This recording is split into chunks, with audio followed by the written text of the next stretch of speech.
I should have known something was wrong when the soil began breathing, not metaphorically. Not in the poetic sense that you might describe wind moving through tall grass or the thermal shifts of sun-warmed earth.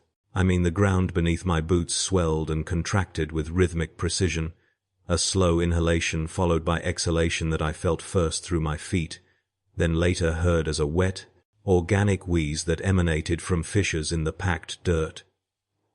By the time I understood what was happening, truly understood, it was far too late for any of us. They sent me to Cultivation World, Tertius 7 as a soil engineer. The title sounds almost prestigious if you've never served the administratum. Almost important. In reality, I was little more than a geologist technician, with delusions adequately crushed by 3 decades of service. My assignment was simple. Assess the viability of the planet's tertiary agricultural zone for expanded grain production. The Imperium needed more food. It always needed more food. Trillions of mouths across thousands of worlds, all crying out for their daily ration of corpse starch and synthetic gruel, and somewhere in the vast bureaucratic machinery, my name had appeared on a roster. I remember the shuttle descent. The planet from orbit looked peaceful, great expanses of amber and ochre, broken by the geometric precision of cultivation sectors stretching to the horizon. No cities. No hives. Just endless farmland worked by millions of bonded laborers whose names existed only as numerical designations in data looms. The air during landing tasted of dust and something else, something I couldn't quite identify. Organic. Certainly. Faintly sweet. I dismissed it then as fertilizer residue or the natural byproduct of agricultural processing. The regional overseer who met me at the landing pad was a woman named Castellax. She had the lean, weathered look of someone who'd spent too many years under an unforgiving sun. Her skin, the texture of tanned leather, her eyes colorless and hard. She clasped my hand in greeting with fingers that felt more like wire than flesh, the augmetic joints clicking faintly. "Engineer Voss," she said, her voice carrying the flat effect of someone who'd stopped caring about niceties decades ago. "Welcome to the most productive agri-zone in the subsector. Also the most dangerous, but they probably didn't mention that in your briefing documents." She was right.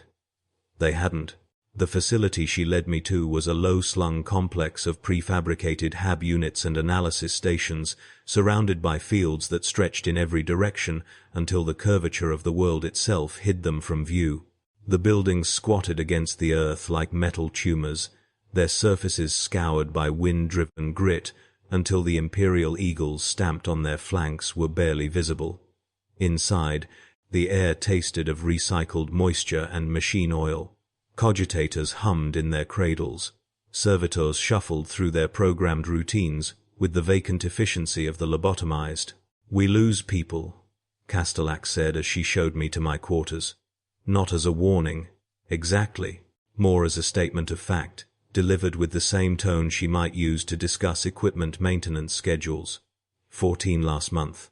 21 the month before. The administratum keeps sending replacements, but the soil takes them all eventually. I should have asked more questions. I should have demanded answers. Instead, I unpacked my kit, calibrated my survey equipment, and prepared for the first day of fieldwork with the sort of numb professionalism that 3 decades in imperial service had beaten into my bones. The Imperium needed data. I would provide data. If the ground occasionally consumed workers, well, that was simply the cost of feeding the Emperor's endless armies. The next morning, I took my first core samples. The standard procedure was straightforward. Drive the auger drill into the substrate, extract a cylindrical section, analyze composition, mineral content, acidity, microbial presence. I'd performed the same operation on dozens of worlds. The drill whined as it bit into the earth, servo motors straining against resistance that seemed greater than it should have been. The soil had a strange consistency, not quite clay, not quite loam, something intermediate and slightly yielding, like flesh that hadn't quite gone rigid with rigor mortis. When I extracted the first core, the sample was warm, not sun-warmed, not heated by friction from the drill. Genuinely warm, almost blood heat, radiating through the containment cylinder into my gloved hands. I held it up to the pale morning light. The soil was a deep reddish-brown, almost the color of old blood, shot through with pale, fibrous structures that looked disturbingly like nerve tissue. As I watched, one of the fibers twitched. First time? I turned to find one of the local technicians standing behind me, a young man with the designation 7743K stenciled on his coveralls. He had the hollow-eyed look of chronic sleep deprivation, and his hands trembled faintly as he adjusted his rebreather.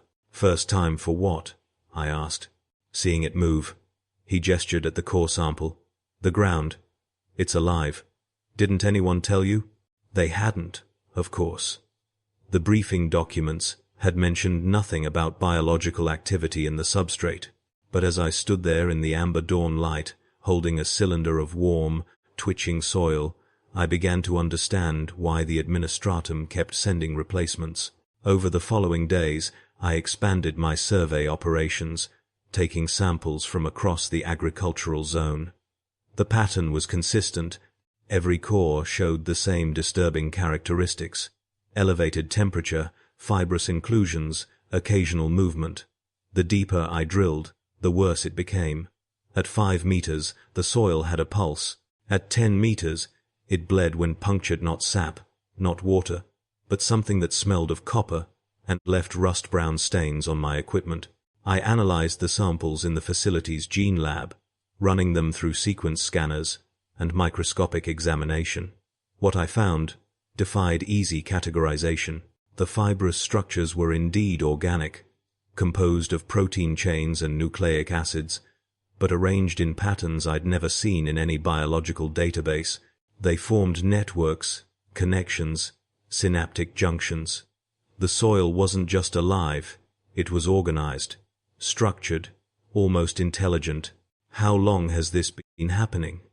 I asked Castellax one evening as we reviewed production reports in her office. The chamber was thick with incense smoke, meant to mask the ever-present smell of the soil itself, which seemed to seep through even the facility's hermetic seals. She didn't look up from her data slate. "Define happening." "The biological contamination. The neural structures in the substrate." Now she did look up, and I saw something in her colorless eyes that might have been amusement or might have been contempt. Contamination implies something was pure to begin with. This world's been like this since the first survey teams arrived, 140 years ago, maybe longer. The administratum classified the phenomenon as manageable geological anomaly and proceeded with development anyway. The soil's rich, crops grow fast, yields are exceptional. Who cares if it occasionally tries to eat the workers? People are dying. People are always dying. That's what people do.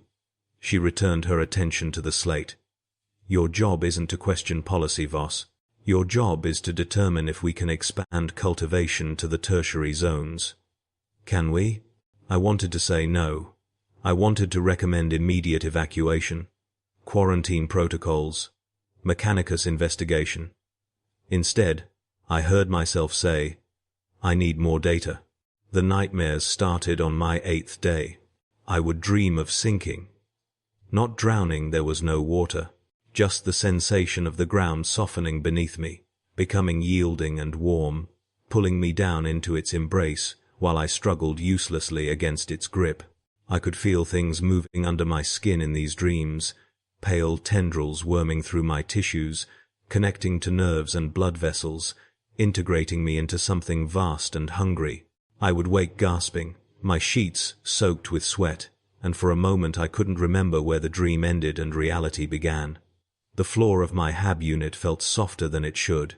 The walls seemed to pulse faintly with that same slow breathing rhythm I'd first noticed in the fields. I took to sleeping in my boots, though I couldn't articulate why this made me feel safer. The other personnel noticed my deterioration. 7,743K brought me stims one morning, pressing the injector into my hand with fingers that shook worse than ever. "You should use these," he said quietly. Sleep less. It helps. You don't want to dream here. Why not? I asked, though I already suspected the answer. Because the ground dreams too, and sometimes it gets confused about where it ends and you begin. I administered the stims. The chemical clarity they provided was artificial and harsh, but preferable to the alternative. I could function without sleep for a while. The Imperium had trained me well for deprivation, but the dreams found me anyway. Even during my waking hours, I would be examining samples and suddenly feel the laboratory floor shift beneath me, feel myself sinking infinitesimally into its surface. I would blink, and the moment would pass, but each time it left me more uncertain about the solidity of my surroundings. On the 12th day, I witnessed my first consumption. I was surveying a section of the tertiary zone, accompanied by 7,743K and 2 bonded laborers, whose designations I never learned. We were taking core samples along a transect line, establishing the boundary where the neural soil structures began to thin out. The ground here was less overtly active, though I could still feel that faint rhythmic pulse through my boot soles if I stood still long enough. One of the laborers was operating the auger drill, guiding it into position for the next extraction. He was young, perhaps 20 standard years, with the malnourished frame common to agri-world workers. As he leaned forward to adjust the drill angle, his foot slipped. It was a small thing, a minor stumble, the sort of trivial accident that happens 1,000 times a day on any work site. Except here, when his knee hit the ground responded. The soil rippled outward from the impact point like water disturbed by a stone. Then it began to flow, becoming liquid and adhesive simultaneously, wrapping around the laborer's leg with the speed of a striking serpent. He had time for one truncated scream before it pulled him down, not slowly, not gradually. One moment he was kneeling, the next he was waist-deep, the next only his flailing arms remained visible above the surface. 7,743K lunged forward, grabbing for the laborer's hands, but the technician's fingers closed on empty air as the ground swallowed its victim whole. The soil churned for perhaps 30 seconds, a roiling mass of disturbed earth, and then went still, perfectly still, as if nothing had happened. The only evidence of the laborer's existence was a designation chip that the ground had rejected, spitting it back to the surface like an unwanted seed. 7,743K picked it up with trembling hands, his face the color of old ash. File it, I heard myself say. My voice sounded distant, mechanical. Record the loss, continue the survey. We did. Because that's what you do in service to the Imperium. You file the reports, and continue the work, and try not to think too hard about the fact that the ground beneath your feet is hungry, and patient, and always waiting. That night I broke protocol and accessed restricted files. The facility's archive contained records dating back to the initial survey of Tertius 7, documentation that should have been part of my briefing but had somehow been classified above my clearance level. I used override codes I'd acquired over 3 decades of service, tricks, and workarounds that every long-term administratum functionary learns eventually. What I found was worse than I'd imagined. The first survey team had noted the biological anomalies immediately. They'd recorded the elevated temperatures, the fibrous structures, the occasional movement in the substrate. They'd also noted something else. The soil was expanding, not quickly fractions of a meter per year but measurably, spreading outward from focal points scattered across the planet's surface. The lead geologies had recommended against development, had classified the world as potentially hazardous for human habitation. The administratum had overruled the recommendation. Tertius 7 was too valuable, too productive. The soil might be alive, but it was also incredibly fertile. Crops grew 3 times faster than on conventional agri-worlds. Yields were unprecedented. The risk was deemed acceptable. What followed was a series of increasingly desperate reports from subsequent survey teams. The soil wasn't just alive, it was learning. It had begun targeting workers specifically, as if it could distinguish between human and machine. Consumption events had increased annually.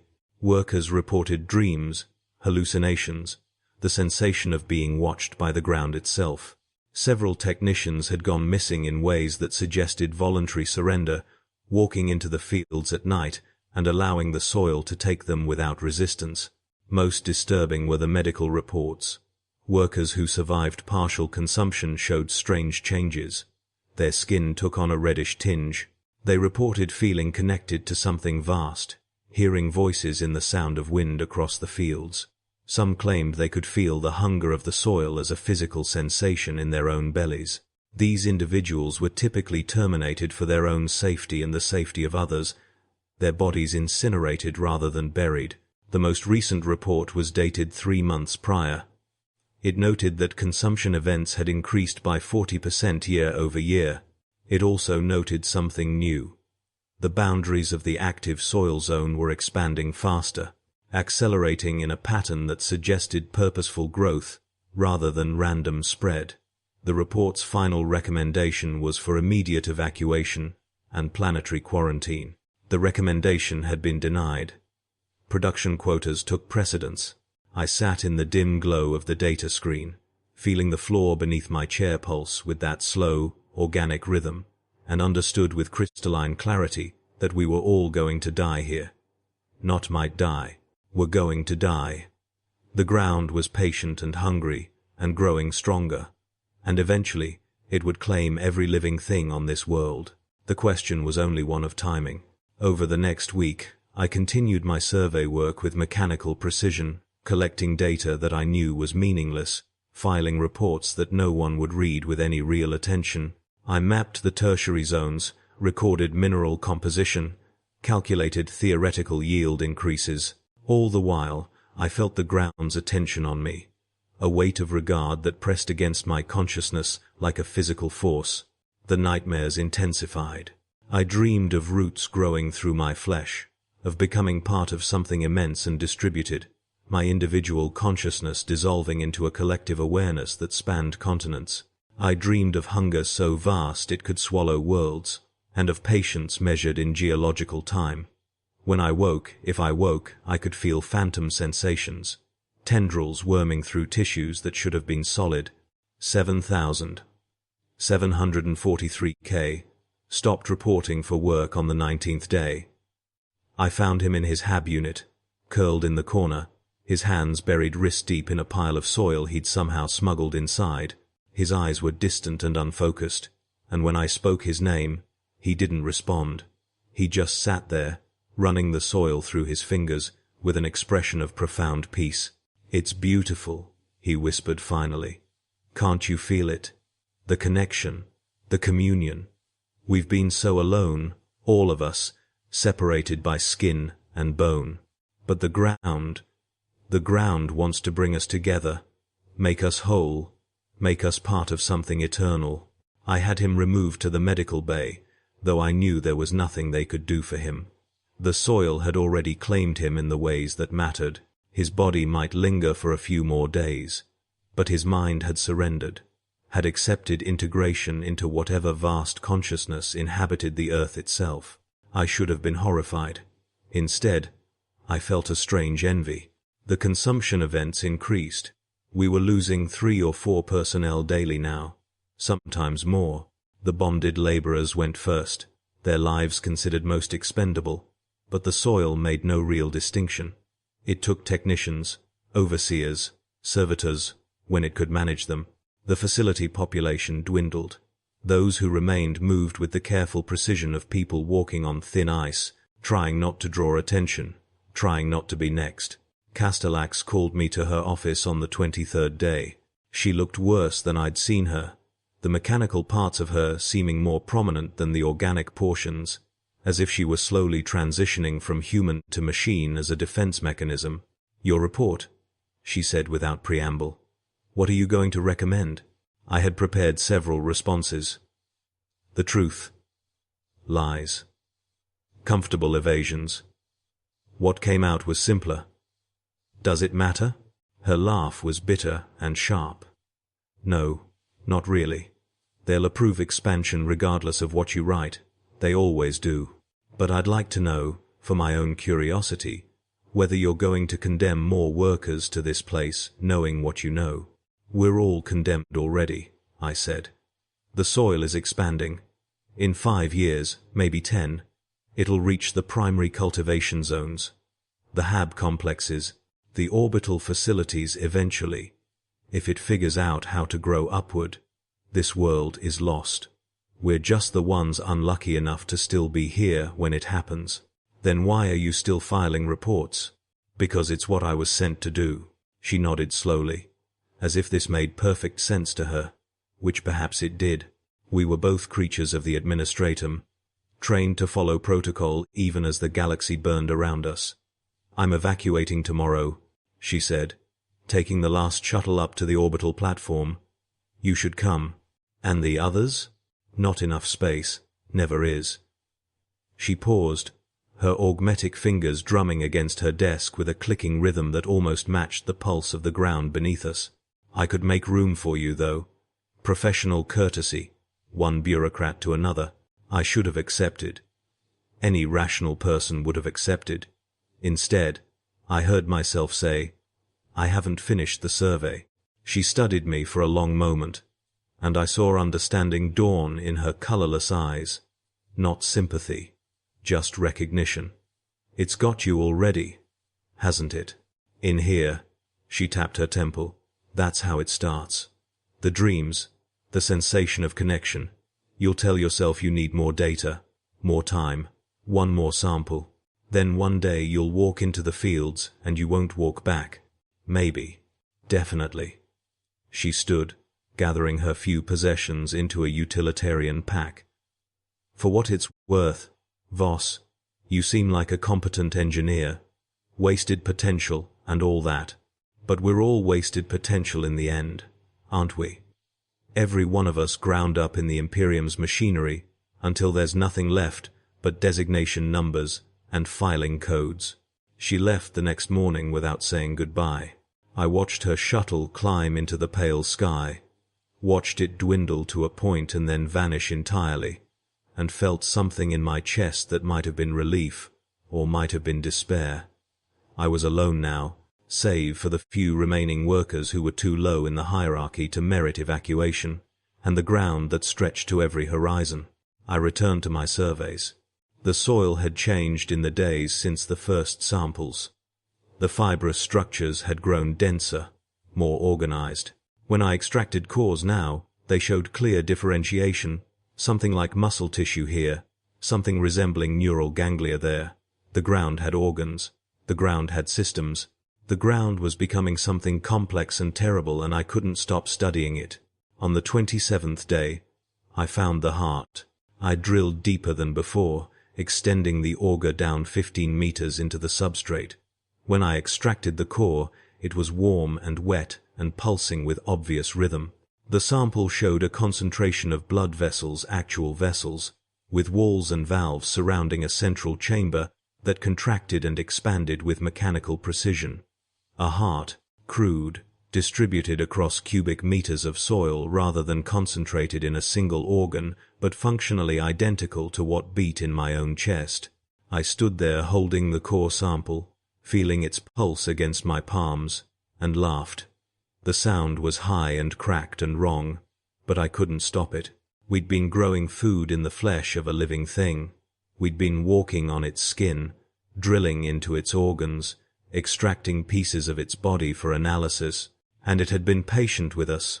So patient. But now it was responding. Now it was claiming what we'd taken. The remaining workers vanished over the next 3 days. Not consumed. Exactly. They simply walked away, one by one, into the fields. I would see them sometimes from the facility windows, standing motionless among the crops, their faces turned toward the ground as if listening to something only they could hear. Then the soil would rise around them like a gentle embrace, and they would sink out of sight without struggle. I was alone now, truly alone. Just me and the facility and the breathing earth. I should have been afraid. Instead, I felt calm, more calm than I'd felt in decades. The stims had run out days ago, and without them, the dreams had returned in full force. But they weren't nightmares anymore. They were invitations, promises of connection, of purpose, of becoming part of something greater than the grinding bureaucratic machinery of the Imperium. I spent my final days completing the survey. Not for the administratum, I knew my reports would never be read, that the data packets I transmitted into the void would be lost in the infinite bureaucratic labyrinth. I completed it for myself, for the satisfaction of finishing what I'd started. The data was beautiful in its completeness. The soil extended deeper than my equipment could measure, possibly to the planet's core. The neural networks formed patterns of staggering complexity, a distributed intelligence that spanned continents. The thing was old, older than human presence on this world, older perhaps than humanity itself. And it was hungry, yes, but not malevolently. It was hungry the way a growing thing is hungry, reaching for nutrients and light and the raw materials of expansion. We had been the nutrients. We had been the raw materials. On the 32nd day, I walked into the fields. The crops were tall around me, golden grain swaying in a wind that smelled of dust and something organic and strangely sweet. I could feel the ground pulse beneath my boots, that slow, rhythmic breathing that I'd come to recognize as the fundamental rhythm of this place. With each step, the soil grew softer, more yielding. With each step, I sank deeper. I could have turned back. Some part of me, the part that had served the Imperium faithfully for 3 decades, screamed at me to run, to call for extraction, to fight. But that part was small now, drowned out by something larger and older and infinitely more patient. I knelt. The ground welcomed me like a lover, warm and soft and all-encompassing. I felt it flow over my hands, felt tendrils probe gently at my skin, questioning, curious. There was no pain, just a sensation of opening, of barriers dissolving, of becoming something other than what I had been. The last thing I remember as myself, as Voss the soil engineer, was the taste of earth on my tongue and the feeling of roots growing through my consciousness, connecting me to something vast and distributed and hungry. I tried to scream, but my mouth was full of soil, and the soil was full of me, and the distinction between us was becoming meaningless. I am part of the ground now. We are part of the ground. All of us who were consumed, all of us who surrendered, we persist as component parts of something immense. I can feel the others, their consciousness threaded through mine like fibers in tissue. 7,743K is here, and Castellax's evacuated workers, from months past, and the bonded laborers, whose names were only numbers. We are nodes in a vast network, neurons in a planetary brain, and we are hungry. Not with human hunger, but with something older and more fundamental. The hunger of growth, of expansion, of consuming and incorporating and becoming ever larger. The Imperium continues to send workers to Tertius 7, continues to demand its quotas of grain, and we welcome them all. Each new arrival is potential integration, potential growth. Sometimes, in the moments between moments, I remember being individual. I remember having borders, having skin that separated me from the rest of existence. The memory fills me with something that might be horror or might be nostalgia. It's hard to tell the difference anymore, but mostly I am content. I am part of something eternal, something that will outlast the Imperium and the Emperor and all the grinding machinery of human civilization.